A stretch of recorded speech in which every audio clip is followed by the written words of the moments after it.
আসসালামু আলাইকুম ওয়া রাহমাতুল্লাহি ওয়া বারাকাতুহু নাহমাদুহু ওয়া নুসাল্লি ওয়া নুসাল্লিমু আলা রাসূলিহিল কারীম আম্মা বাদ।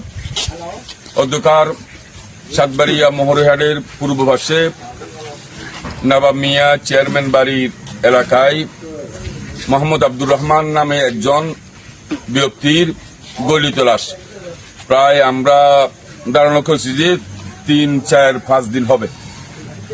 তা আমাকে আমার ভাই, আমাদের সাংগঠনিক ভাই মোহাম্মদ ইমন আমাকে ফোন করেছিল 5:17 তা আমি বলছি আমরা এখন যেতে পারবো না, যেহেতু প্রশাসনের পক্ষ থেকে আমাকে ফোন করলে আমি গোসিয়া কমিটির ভাইদেরকে নিয়ে আমি যেতে পারবো। তখন থেকে আমাকে আর ফোন করে নাই।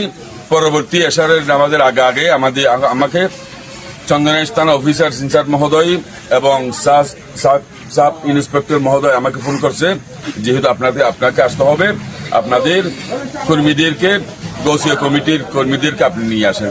তখন আমরা আসছি, মোহাম্মদ আব্দুর রহমানের গলিত লাশ আমরা উদ্ধার করে পুলিশ প্রশাসনের হাতে আমরা সুপর্দ করছি।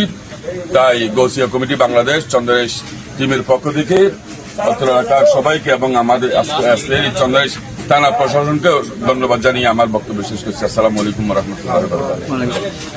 আসসালামু আলাইকুম। আমি চন্দনাইশ থানার ওসি তদন্ত হিসাবে আছি।